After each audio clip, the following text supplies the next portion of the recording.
Good evening, everybody, and welcome to another edition of the Sports Exchange. Boy, I'll tell you one thing about this show.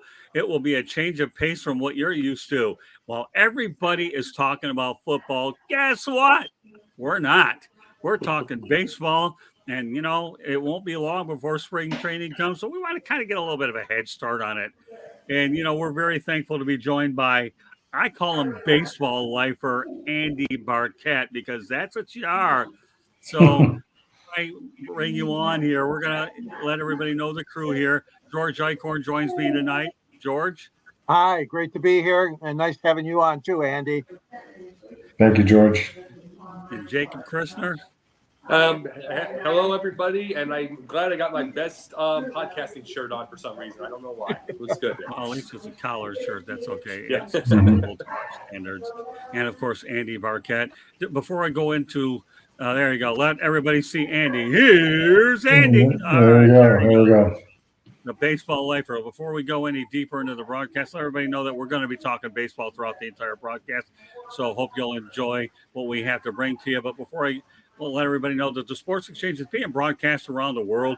The audio version of the Sports Exchange can be heard on iHeartRadio, Apple, Spotify, Google, wherever you get your podcasts. Please hit the red subscribe button on YouTube South Florida Tribune. We're striving for more subscribers.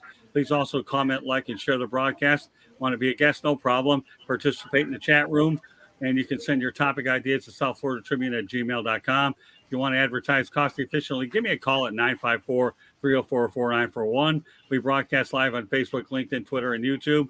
Our website is www.southfloridatribune.com. We can be located on Twitter/X @TribuneSouth. Candy Ebling is producing the show. And I have a book out there called Lessons from the Microphone, Tuning into the Enduring Wisdom of Visionary Leaders. Pretty much talks about old school media versus new school media, available on Kindle and Amazon. All right, now that I got those out of the way, I want to let everybody know here that we're going to talk some baseball with Andy Barkett. And there's George Eichhorn. Thank you very much for flashing it. And George, have you read the whole thing yet? Make it through the end? Oh, yeah. It's great work. Great job, Scott. And you wrote the foreword on it. Okay. Yeah. With that said, let's turn over to Andy Barkett for a moment. And Andy, why don't you give everybody a little bit of background on yourself so the audience can get to know you? I appreciate that. Thanks for having me on, guys. And thanks for making me a part of the Sports Exchange. So I'm from Miami, Florida. Originally, I went to Killian High School, grew up in the Kendall area, southwest Miami area. And heck, it seems like a whole nother lifetime ago. Went to North Carolina State University, played 4 years there, got a chance to play on the United States national team where I was the backup first baseman to Hall of Famer Todd Helton, who recently was inducted the other day. So I'm super proud of Todd.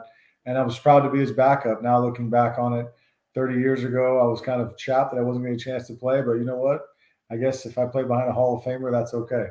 So from there, I started a professional baseball career that I thought was just going to be like 1 year, and I'd get back to NC State and go be a graduate assistant and try to get a degree. And it's now turned into 29 years of coaching professionally or in college, a little bit at the major league level as a player. I played 11 years of that 29 and played a little bit in the big leagues with Pittsburgh, and then made it back to the big leagues as a coach. Very few people non-drafted ever make it to the big leagues once, and I got a chance to make it there twice. And the second time I was a member of the 2018, 2019 Boston Red Sox, and that 2018 team won the World Series and was the best offensive team or best team in the history of the Boston Red Sox, actually. So it was quite an honor to be a World Series champion and then just come from, a kid with a dream in Miami to end up now, this career. And it's just been a heck of a ride. I am a baseball lifer. I still am currently teaching and coaching and do not have a position yet in professional baseball. I may or may not head back in that direction. I'm doing a lot of personal consulting now, and it's going really well. So that's kind of, who I am and where I've been and what I'm currently kind of doing. So I'm sure we'll dive into a little bit of all of that. Well, I mean, right now, you have an opportunity to relax and enjoy time with the family. It's not the worst thing on the planet to be able to go out there and enjoy time with your family at a time where you really spend a lot of time away from them. No doubt, man. Usually I'm, this time of year I'm preparing to leave normally, and you're gone for, when I was a major league coach, you don't see your house for 8 months. You leave in February and you may get to fly home on some off days here and there, but really you don't see your house again until especially winning the World Series. I didn't get home till November, and then all of a sudden, before you know it, the holidays come and you're back to spring training again. So it's a grind. The professional life is a grind. It's been a grind for a long time now. My family's been so supportive and been used to kind of the grind and dad leaving. So now being able to be at home, and I have a son that's a baseball player at Stetson University. I have a daughter that's in graduate school, soccer player at Kennesaw State in Georgia, and we have a 15-year-old still at home. So playing volleyball. So it's good to be able to be around and be dad, like you said. And after being to the big leagues and kind of, living the whole baseball life, I'm working with young people now and getting players better. And it's like, you're either coaching baseball with a cool uniform on, or you're coaching baseball, helping out young players that are in your community. And, it's really the same. So I'd rather be home and being able to be with my family and coach the game that I love and help players get better. So that's kind of how it's evolving right now. We'll see what the future lies. I mean, once one more child gets out of the house and we're empty nesters, maybe we'll dive back into pro ball. Maybe it'll happen again this year. I don't know. But in the meantime, I'm just enjoying what I'm doing and enjoying, getting players better and spending time with my family. So I'm in a good spot right now.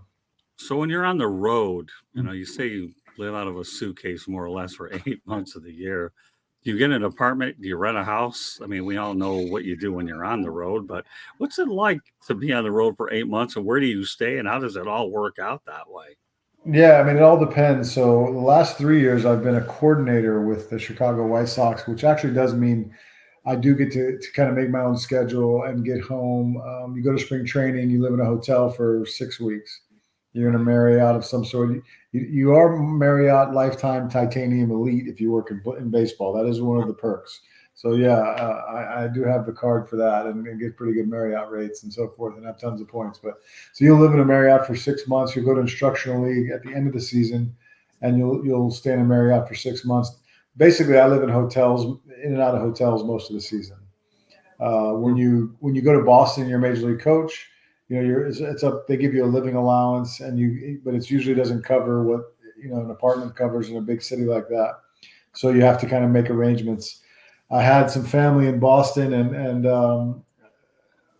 Aunt Joanne basically was my cousin's married a dude that lives in Boston area, and his Aunt Joanne rented us their third floor attic that had been refurbished in West Roxbury, Massachusetts, about 15 minutes from Fenway Park, from the Fenway area. And thank goodness she was a godsend, because I could not find an apartment for what they were giving us money wise in Boston. And so we were able to rent this place and rented there for 2 years, and it was great. So it worked out perfectly. So yeah, you're living like a vagabond. You have your suitcase, you got it, you're on the road, but then you're living away from home, and then you're going on the road from there too. So now you got to pack another suitcase to go on the road for another 6 days. And so, yeah, you're constantly doing some laundry and shuffling in and out of your suitcase and so forth. So yeah, it's a quite interesting lifestyle. Well, I'll tell you, when you're in Boston, it's expensive. I know there. I've been there and visited. Let's go to the chat room real quick, okay? Wayne Weinstein says, and he knows you've been come out there and help the people in Pompano Beach High School, their baseball team. There's a local guy that certainly knows a lot about the Broward County, the Tri-County area. I don't know. You think you'd ever come down to Pompano Beach? I know you told me, what part of Florida are you in? I think Oviedo. Yeah, I'm in Oviedo. I've been working with lots of high school teams. I'm speaking at Stetson next Thursday, doing some mental skills training with their team and talking to their offense about, championship caliber offense. I was able to work with the best offense in the history of the Boston Red Sox. So just taking that experience and passing it along. So I do a lot of consulting with high school teams. So yes, I'd love to come down and speak to your team. And, obviously my social media will all be shared on here so you guys can have all that. But I'm from Miami originally. My grandparents lived in Homestead, and they just recently both passed away about in the last 5 years. So I haven't gotten down there as much as I used to. I used to go down often to South Florida. I still have some aunts and uncles that live down there, some cousins. So I'm sure I'll get back down there at some point soon. My mom's in Fort Lauderdale, so I'll be down soon, I'm sure. So there you go, Wayne. Stay in touch, and you never know, you might run across Andy Barkett. You make it down here. I have a great restaurant in Fort Lauderdale. Andy, you look me up and I'll take you there and we'll have a good time and talk some baseball. Sounds like a plan. Sounds like One a of the plan. better Scott. steakhouses in the area. I don't harbor any of that. I know a good place to take you. We're going to be talking baseball. You might have cauliflower ears when I get through with you, but then again, you'll survive this broadcast with flying colors. All right, so Yeah. let's talk about your passion for being a hitting instructor. I know hitting is written all over your repertoire anyways. We saw that with the Red Sox. You did it with the Red Sox. You did it with the White Sox and obviously the Pirates. And you also did it with the Marlins. It doesn't look like you did a lot of that with the Tiger organization, but it's all pretty much, synonymous about what your passion is. So, tell me what are your thoughts about hitting itself? We all know that Michaeljordan, arguably the greatest athlete to ever play, got humbled when he came to baseball. And it's not as easy as it looks, but how do you teach it? And just, your passion for it, to be doing it that long is just amazing. Well, thanks, man. I appreciate it. It's been a learning process, and it's really hitting has evolved from the time I did it as a player to present time. Now, how we teach it, technology has been wonderful in lots of ways. It's given us some truths about movement patterns and how to really get players to move correctly and move efficiently. And so now, and there's tons of drills out there that have been created by lots of smart people, and then people like me have been able to take those drills and put them into packages and teach a system of movements for players that we didn't used to have, 30 years ago when I was a young player. We just, hey, you get the bat, you grab the bat, you tap the plate, you're all right, bring it, here we go. Like that was it. There was no there was no launch angle and exit velocity and rapsodo and things like we have now. And sometimes, too much technology and too much verbiage regarding that can be paralysis by analysis and really be detrimental to players. So you have to be able to be a translator in this day and age, in this game, because there's so much information that you're able to bring to a player about, in professional baseball especially, opposing pitching and game planning and what to look for. So there's lots of components into it, but I break it down into mechanics and movements, then mental game and approach. And so that's kind of a way to streamline it, where you got to, number one, be confident in how you're moving and making sure that you're moving efficiently. And we can test that now. There's ways to quantify that. And then you have to have a mental game where you're thinking positive thoughts and you're structured and you're able to have mental resets and stay in the present moment. And then you have to be able ultimately to execute an approach. And that means, all right, I'm looking for a fastball at this spot, and I'm hunting that pitch and I'm on time for it. And when he throws it, I don't miss it. And that's really where you're trying to get my players to, is into a game to execute an approach. And in order to do that, you have to have confidence in your movements, and then you have to have confidence in your mental game to be the aggressor in the battle against the pitcher. So yeah, I know that's a long-winded answer to your question, but it can be very complicated in this day and age to teach hitting and talk hitting, but in the big leagues, that's really streamlined of what they're doing. We're making sure our players are moving well and efficient. We're game planning against the opposing pitcher, and we're just digging in with those guys in the mental game every day and keeping them focused and locked in on the task at hand. Well, when we talk about baseball, to me, I look at it as the ultimate chess game of any of the games out there. You talk about chess to the highest level, baseball it is. But, so let's take the question and break it down into another form, okay? How tough is it to hit a baseball? Oh, man, it's the hardest thing to do in all the sports. It's round ball, round bat, and the ball's moving. And, they're changing speeds. And now they can tell the weakness of a hitter based upon his history, and those pitchers have all types of information that they're attacking hitters' weaknesses. So if they know that you can't hit a fastball up in the zone, and the heat maps and the information say that, now they're just pounding the ball there. So it forces you to make adjustments. And now we're talking guys throwing 100 miles an hour and spinning breaking balls with all types of spin rates that are just making the ball dance. And so for me, it's never been more tough to hit. But at the same time, the the building blocks of a hitter really haven't changed since the days of Tedwilliams and beyond. Like you have to use the ground as a power source. You have to stay square. You have to stay athletic. You have to be aggressive. So those things have been around for a long time, and now we're just able to quantify it and make it look really pretty, and use a lot of cool words. But at the end of the day, it really hasn't changed. We're trying to get the ball in the air over somebody's head. We're trying to have good at bats, but it's super hard to hit, man. It's that those of us who can do it or are able to do it and still do it to this day, it's just a select few people that have able to put the time in and the work in and the amount of repetitions to be able to hit. So it's super hard, man. It's super hard. Yeah, I alluded to Michaeljordan, but let's talk about somebody very interesting. How about if you're a guy like Tim Tebow? You've left baseball a long time, and then you come back and you try to do it again.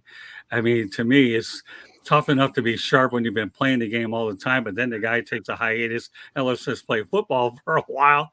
Yeah, we can't make it in football. Let's try baseball again. And, luckily, to Tebow's credit, okay, he had an opportunity to do it, I believe, with the Mets organization. But do you respect Tim Tebow for at least making an attempt after being away with it so long, knowing how difficult the task is? Yeah, of course. I mean, anytime I respect anybody that's ever put on the uniform and had to go through the grind of a minor league season and put the work in that you have to put in to compete on a daily basis. And, he's a good athlete. What he did was remarkable from not playing for so long to then being able to go play at the professional level. That's not easy to do. So, but at the end of the day, like, to play in the big leagues is a different story. It really is the best of the best, and those guys are elite for a reason, and they're there for a reason. And you can't just not play this game for a while and all of a sudden, think you're going to go play in the big leagues, no matter how good an athlete you are. That's why this is the hardest thing to do in sports. Yeah, Wayne Weinstein brings up an interesting comment in the chat room. So I'm going to address this with you. Use a tee to work on mechanics. Do you, as a hitting instructor, use a tee sometimes to try to employ that as a technique to try to help the swing and the timing and all that? Yeah, for sure. I don't love the tee as far as, if I'm working with a player on a consistent basis, for example, the tee will come into play the first time I work with them, maybe the second, just for a little bit. And it's just to teach the movements. But then I really want that player to be able to execute those movements with a ball that's moving so that they're able to time the pitch and it can be more realistic. I do like the tee and when it comes to teaching certain movements and getting guys to learn how to do things correctly. But at the same time, I like drills that are more centered around the ball moving and changing speeds and velocities. But you know what? When I was a hitting coach and we had 13 players that were coming in every day, position players to the cage, and I called it the barber shop because it's you and me and we're in this cage and it's like you're my barber's chair. How do you want your haircut today? Well, this is the way I do it. So like Brock Holt liked the tee every day. Mitch Moreland liked the tee every day.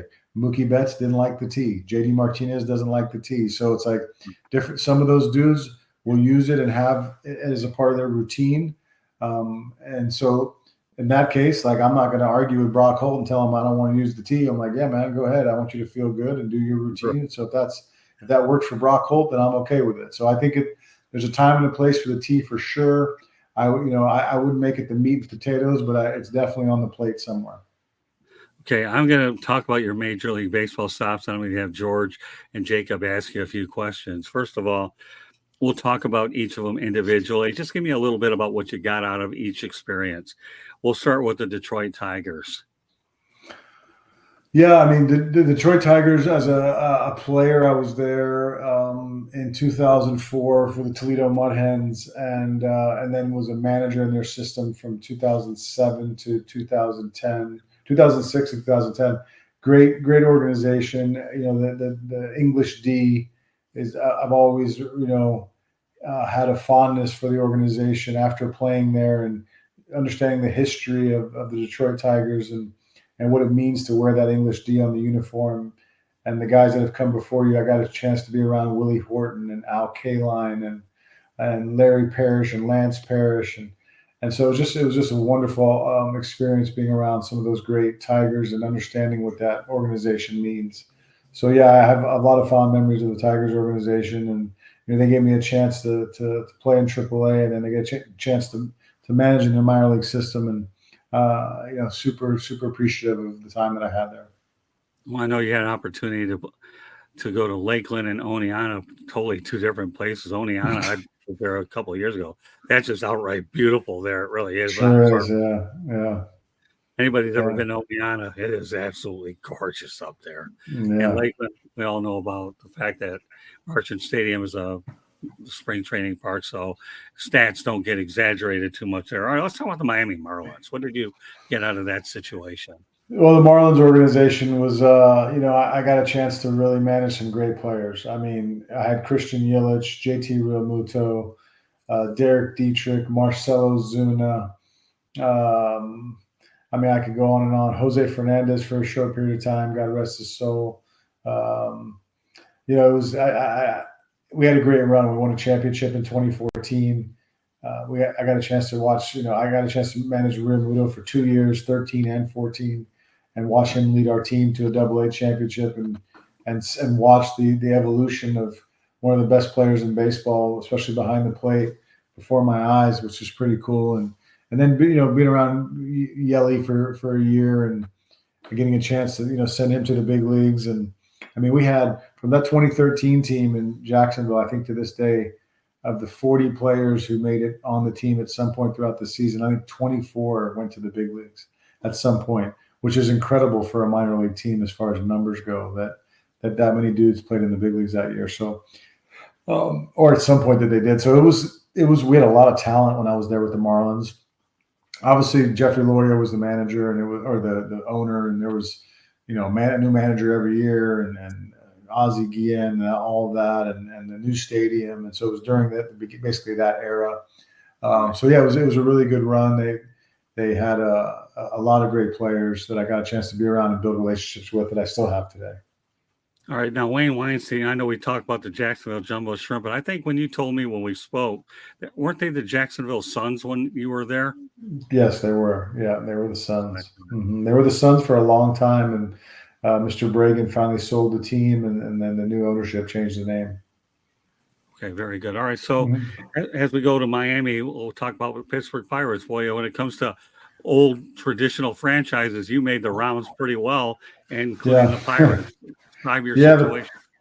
The Pirates, the Pirates hold a place in my heart because, number one, they called me to the big leagues as a player, and my only chance to play in the major leagues was with the Pittsburgh Pirates the first year at PNC Park in 2001.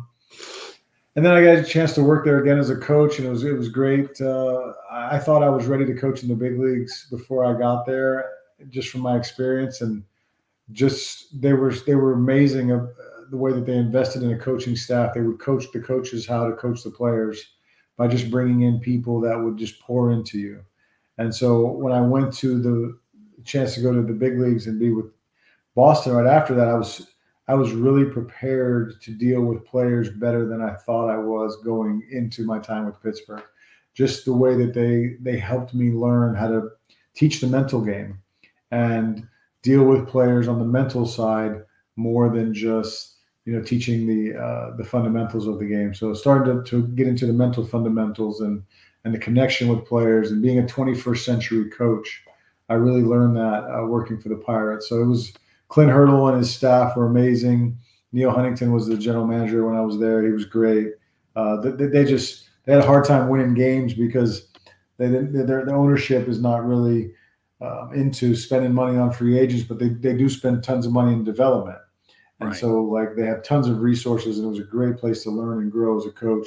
So I really relished my time there with the Pirates. I mean, now we talk about the Boston Red Sox. I know when we were talking on the phone, how you were gleaming at that experience. We'll talk about the Red Sox and the White Sox, and then we're going to let George and Jacob ask a few questions. So let's talk about the Boston Red Sox. Well, yeah, I mean, I think 2018 really, I like to talk about it as, describe it as baseball utopia as far as, great players all playing together, all working together, no egos, just a championship mindset of people who were coming to work every day with a mission that we were going to be the best in the game. And that started in spring training, right before the first game of the season. It really gelled from there, and it never stopped. And this group, from day one of spring training until we won the World Series in LA, they never wavered as far as the routine and the process. Like, they just got after it every day. We were in the World Series in LA, and I remember thinking, I know I'm in the World Series, but like, I'm so focused on what we're doing and our process every day and our game planning and what we have to do with Mookie and what we have to do with JD and what we have to do with this, like that we weren't even thinking that we were in the World Series. People are texting me, "Hey man, I see you. You're in the World Series." I'm like, yeah, but I got work to do. We were so focused, and I remember talking to Hunter Pence the next year. You get to work the All-Star game after you win the World Series. I got to be in the All-Star game as a coach, and I was in the cage with Hunter Pence, and he said he congratulated Tim Hires and I. Tim was the other hitting coach in Boston. He's currently with the Texas Rangers. They just won the World Series again. But he said, I know how much soul power it takes to win a World Series, so congratulations. And he'd won it twice with San Francisco. And I said, "Hey man, what did you say again?" And he said, "Soul power, man. Like, like every bit of your soul you put into it." And it's like so true. Every bit of everything that you can do, all of us, everybody was pouring into that every game, every day. And if you were Mookie Betts, the most valuable player in the American League that year, or if you were, a pitcher that is up and down from AAA and you need to throw 5 innings tonight just to save our bullpen, like that dude's just as important as Mookie is. And that was the feeling of that group. And so, it was just, you had players working together, collective learning, people feeding off each other, learning, growing off each other. It was really a special group. And obviously they did some amazing things and set some records and won 119 games. So it was pretty special. And you got a world championship ring that nobody can take away from you. That's right. That's right. Your final stop, Chicago White Sox. I'll turn over to George after that. Yeah, well, real quick before that, I worked a year in college baseball. It was actually a shortened year with University of Central Florida, which is right down the street. And that was the COVID year. We actually played University of Miami and lost in a really good baseball game, 2-1. And then the next day, the world shut down. And so we were all kind of just in flux, obviously, for a while. And then following January, the Chicago White Sox called. Tonylarussa became the manager. Tony was with the Boston Red Sox when we won the World Series. And he and I became friends. And now he's the major league manager in Chicago. And Chris Getz, who's currently the general manager, called and offered me a position to be an advisor to player development, hitting advisor. And so I took the job, and that started that year one. In year two, I was promoted to the hitting coordinator, which basically means you're in charge of creating and implementing the hitting program for all the minor league system, all 100 players and coaches. So I did that for 2 years. And then at the end of this past season, there were some changes within the organization. My contract wasn't renewed. So that's where it kind of left off. But it was a great run. I felt like we made a really good impact in the organization, and change is part of baseball. The major league team did not play well.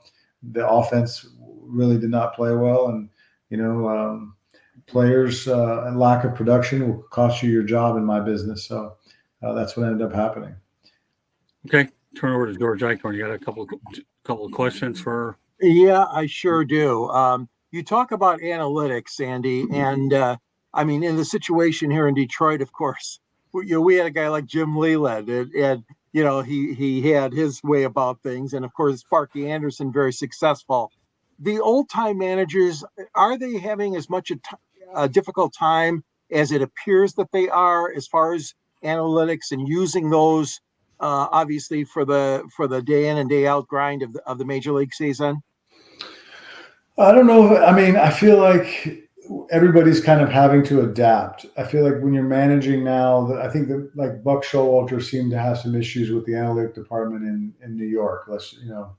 To just a relevant example to what you're speaking about. And I feel like, I feel like those guys are super smart, and they're able to run a ball club. Like Sparky, you mentioned Sparky Anderson. Pete Rose once said that Sparky Anderson was the best manager he ever had, and he said it was not because of anything else other than that Sparky was street smart and he knew how to get along with all different types of people. And it wasn't because he could, run a bullpen that's not why Pete Rose respected him. So then you have this person who has to manage all this group of people from all over the world and get them all to play together. And then now you have a analytics department who is producing information and putting it in front of managers and saying, okay, in this situation, this is probably what the numbers say is best. And this is what this number in this situation. And the manager really has to find a way to work together as a group with everybody so that we can all make the best decisions for the team and the player. I had to do this on a smaller scale, just being a hitting coordinator. It used to be a hitting coordinator was just, okay, I implement the hitting program and that's it. Well, now I meet with the director of analytics, with the biomechanist, with the kinesiology person, with the strength and conditioning people, and we're putting a plan together for the complete development of the player, not just this is how you're going to swing from now on. It's way deeper than that. So that's kind of how the game works on the inside, and all these major league managers are having to adapt to working with analytic departments and speak the same language and bridge the gap between technology and baseball people so that we can all find the best answer to win the game or help the player or help the team. Okay. And another question, just the other day, the Tigers signed a future hopeful, second baseman, Colt Keith, who is the number 2 prospect in their organization. And this isn't the first time this has been done, but giving a kid who's not even had a major league at bat a contract worth over $28 million, Andy. I mean, there are a lot of people even in Detroit shaking their head. That's not typical for the Tigers to go out and do that. But do you see that happening a little bit more, that they want to have this control, especially for a young talent like that? Yeah, I think that I think that owners and people who are running the books of contracts of teams want to make sure and try to get the player at the best discount they possibly can. So if their numbers are projecting and their analytics are projecting that player is going to cost them a certain amount of money in arbitration in a couple of years, that they can design a deal that's favorable for the club, that can, maybe looks like to the fan or to the casual observer, like, what are we doing giving this guy $28 million? But that might save him another $28 million 5 years from now or 3 years from now when the guy has a big year and goes to arbitration. So I can see both sides of the argument. I mean, that would be unprecedented in the day that I played for somebody in the minor leagues to get a guaranteed contract. No shot that was happening. You're going to have to prove yourself 2 and 3 years. And I mean, it's a risk. I mean, you better be sure of the makeup of the player. What type of person is he? What type of human is he off the field? I mean, I'm sure that, there's some people in the Rays organization that I would think are not so happy about the contract they gave Wander Franco. And, you just never know what could happen with a player. And I'm not sure they're going to be on the hook for that. But the point is when you're investing in somebody that's young like that, there's a lot of unknowns. And on the other side of the coin, AJ Hinch is a friend. I know that he's involved in many of the decisions that are going on in Detroit. And I would think that if they gave that young man that contract, which they did, AJ was a part of that and, confidently felt like that was the best decision for the organization. So, it's just the economics of the game have changed the way that things are run now. So this now is becoming more and more common in our game. By the way, hello, Ralph Williams. And by the way, you have a guy from Pittsburgh, Ralph Williams, who says hello, guys. So he's an avid Pirates fan. All right, George, what else do you have?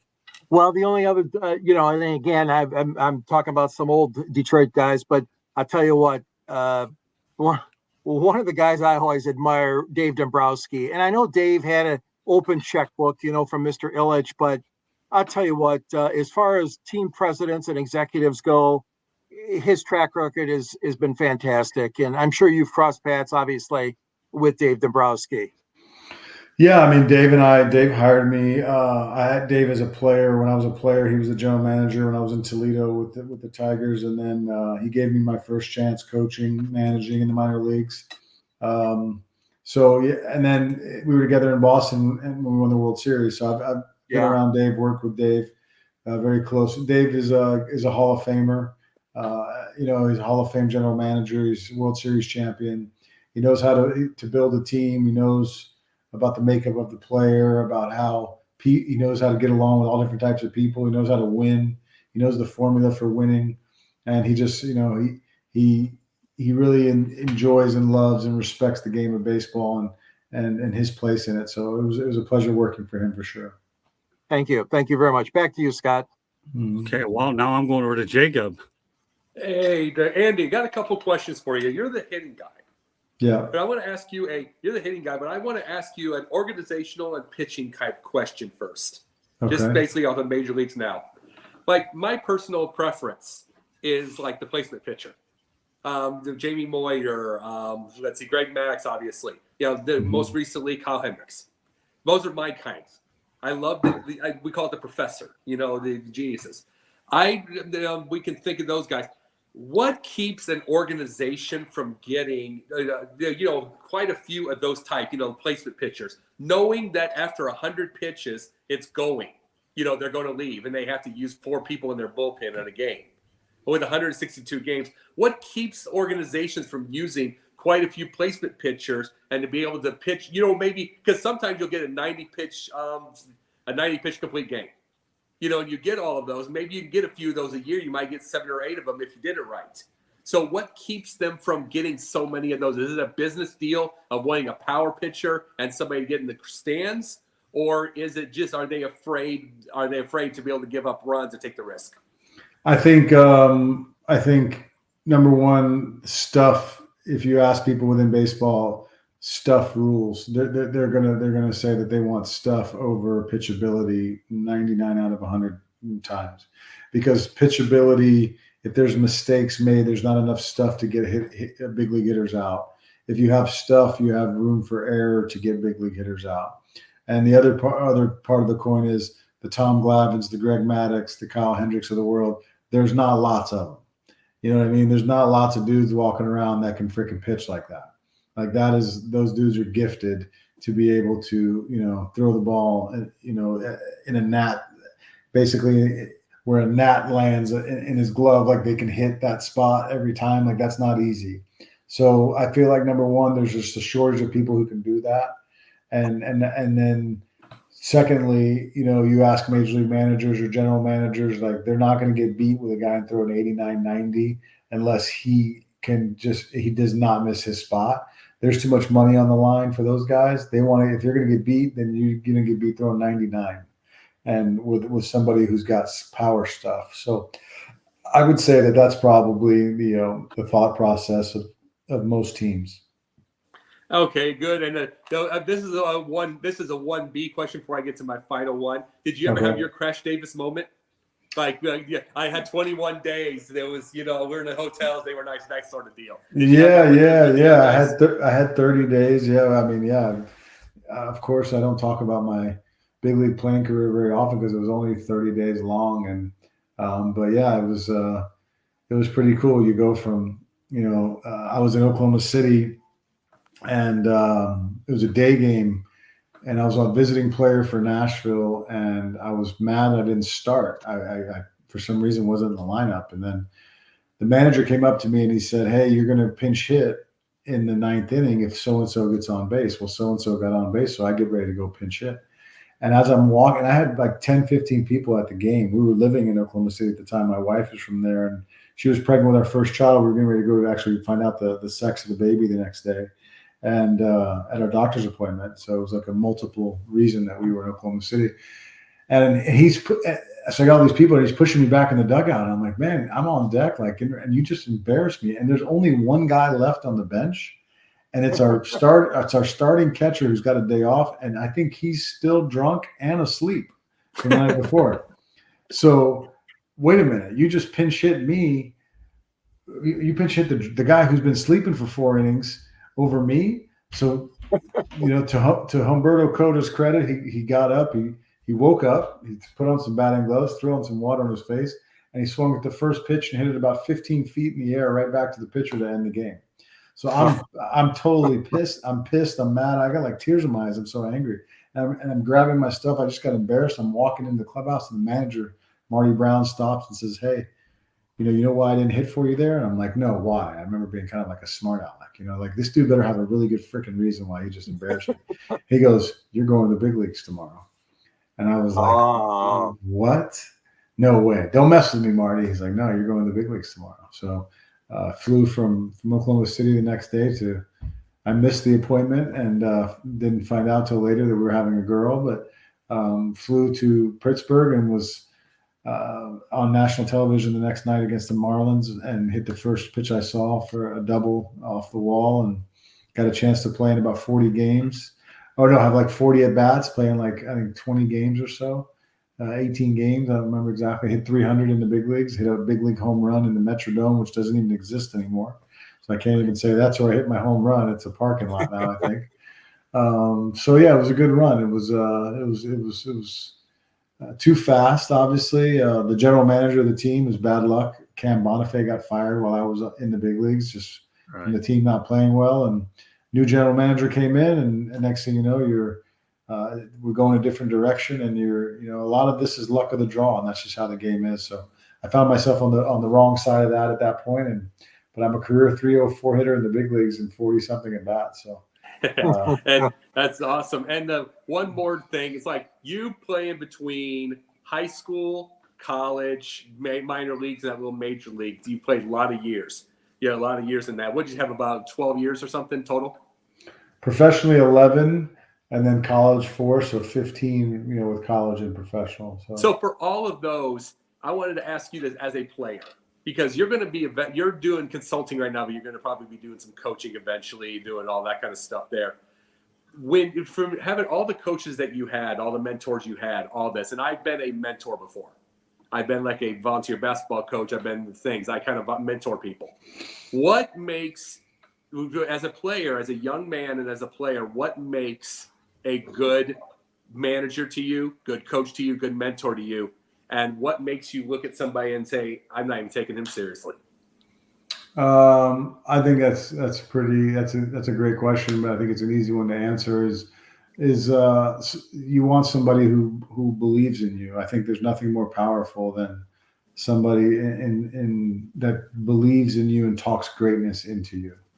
And I think the opposite would be that somebody who has their own agenda and just uses you as a stepping stone to get to where they want to go and don't really care about your well-being, and then they just really can care about themselves. And you can kind of see that, in life and as well in sports. It's no different. So I feel like, players, I can look back on my career as a player and think about the managers that I really looked up to and really appreciated. And it was the ones who believed in my game. The ones who said, "You know what, you can play in the big leagues," because most people, told me that I couldn't. So the ones that did, I was like, "Oh man, I'll go through a wall for this guy. He believes in me," And I don't really think there's any greater gift that we can give a young person, more than just believing in them and say, "Yeah, you can do this," And so that's kind of how we try as parents to really encourage our kids in their walk and in their life, is just like trying to speak greatness and no matter what's going on, is just say, "Hey, you can do this. You can really achieve." So I would say that would be the answer. Oh, that's a very good one. And I'm learning, there's things I've learned quite a bit as I've been a mentor myself, and I always want to learn every day. And I wanted to ask you, Scott, do you have any more questions? Because I got some good ones to him. Oh, I've got plenty of questions. I just want to make sure that you guys were able to get yours in. So we kidded around about it at the top of the show, Andy, that, you look like Tony LaRussa. Do you get that comparison? Initially, we kidded around about Steve Garvey, but I said Garvey. Yeah, I've never heard the Steve Garvey, but actually, the older I get, maybe I can say that I can see what you're talking about. But when I was younger, there was a young picture of Tony LaRussa when he was a player and a baseball card. Somebody had it and said, "Oh," and this is when I was in high school, college, and when he was young and I was young, we kind of looked similar. So But yeah, that's it. That's the only comparisons I have. Not the worst comparison to have when you talk about a Hall of Fame icon like That's Tony. right. Yeah, For sure. yeah, for sure. So the Miami Marlins made a very interesting hire recently, appointing rachelbalkovec as their director of minor leagues. And I know that she managed the last 2 seasons with the Tampa Tarpons of the Yankee organization. What are your thoughts about rachelbalkovec taking on such a role to lead that? I know that everybody's trying to go out there and have pioneers with women in the league and all that. And I know Rachel is a bright young lady, a bright baseball mind, but do you think that was a good hire, that she's ideally suited for that role? Yeah, I mean, I don't really know her well. I actually am waiting for a call actually from her. So if she's listening, Rachel, make sure don't forget me, give me a call, because I know there's some openings in the Marlins organization that Gabe Kapler and I have been texting about and so forth. So hopefully I get a chance to meet her and talk to her soon. But I think that the game has really evolved and changed in the last 10 years or so. And whereas 10 years ago, not necessarily even the fact that she's a female, but it's more that to be a farm director 10 years ago, you had to be in the game for a while, and you had to have worked in lots of different roles for a while. And no disrespect to Rachel or her journey, but she's, was a strength coach for a few years, and then a hitting coach for a couple of years, and then a manager for a couple of years. Normally that wouldn't be the resume of a farm director, male or female. It's just like that person had to be in the game and coach in the big leagues and like put in a substantial amount of time to even think about getting a job like that. And now there's many farm directors in the game now that share that type of limited experience as far as how it used to be. So to answer your question, I just think the game has changed. I think like 10 years ago that you'd be saying, what, if you were to tell me that people are becoming farm directors working in the game just for a few years and never managing higher than A ball, that never would have been a thing. But now that's a thing in lots of different organizations, where people are getting jobs and positions with not much experience at all in professional baseball. The landscape has just really changed. The industry has really changed, where ownership now is having to pay a lot more money for minor league players and their living expenses, and things have changed throughout the years. And so I feel like the staffing and experience to pay salaries in the minor leagues has changed. And I think organizations are really steering towards cheaper or less expensive options, hiring more college coaches to work in professional baseball. That never used to be a thing. Very rarely would a college coach work in professional baseball 10, 15 years ago. Now I would say half of the industry is college coaches and people who have never played professionally. And it used to be you could not work in professional baseball unless you played professionally at a high level, or at least for a while. And that's the script's completely flipped. So, I heard Rachel is has a lot of feel and knows how to deal with people. And I know some friends over there that says she's been great so far. I'm sure she's going to do a great job. I'm sure she has an excellent skill set. But just to answer your question, it's just the kind of the way that baseball is now, that people who don't have to put in the time that they did before to get certain jobs, where that used to just never happen. So I'm sure she's going to do a great job. She's obviously, once you've managed in the minor leagues 140 games, which she's done twice, your skin gets a little bit thicker and you learn how to deal with all different types of situations. So I'm sure she's kind of seen it all and able to handle it all. And I'm sure she's going to do a great job. Have you ever been to Wake Forest Stadium where they have all that scientific technology? I remember for the National Sports Media Association, I had an opportunity to look at that, and that was just one of the most unbelievable sources of technology that I've ever seen when it comes to analytics and whatever they've got there. I toured it, and it was just phenomenal. Yeah, I haven't been in that one, but I mean, every professional club has a lab similar to those, the one in Wake. Right. Like when I was working with the White Sox in Camelback Ranch in Arizona, we have a lab where you can, you have the pitching mound and the force plates, and all the different cameras and lights and different things to make sure that we can get all types of images and data. So yeah, it's incredible what they can measure now and what we can find out from all this information and all this technology. It's really cool how we can really dig deep and find the core of things that need to be improved with players both on the mound and at the plate. Okay. And one other question I want to ask you before we wrap up Sports Exchange. Everybody, for those tuning in, this is a Sports Exchange. My name is Scott Morgenroth, along with George Eichhorn and Jacob Christer. Our special guest tonight is Andy Barkett. It's very nice of him to join us tonight. But let's talk about, I know there's a guy named Adam Plutko, who obviously, is pitching the major leagues, but he's taken his pitching overseas. Have you ever thought about playing in Japan or Korea if you wanted to play additional professional baseball to try to earn a little bit more money and be able to see what it was like on the other side of the world? Yeah, I think everybody I played 7 years in AAA. So when you're in AAA for that long, you're always looking for, a payday of some sort, Korea, Japan. And I remember one year I was getting scouted by the Cebu Lions and thought I was going to have a chance to go and to go to Japan and play. And it just never, ever worked out. Yeah, it would definitely been something that I would have entertained, our family would have entertained, but it just never got the opportunity. Yeah, it's unbelievable. We talk about some of the players that went overseas, came back a better player, and as a result, their careers took off after more reps. And, the quality of the play overseas is just unbelievable, especially in Japan and Korea. We've seen the emergence of the Korean baseball organization, I think KBO, right? So, yeah. With that said, that concludes this edition of the Sports Exchange, but we're not done yet. Everybody's going to get an opportunity to let everyone know how to get a hold of them. But before we go that route, I want to let everybody know one more time that the Sports Exchange is being broadcast around the world.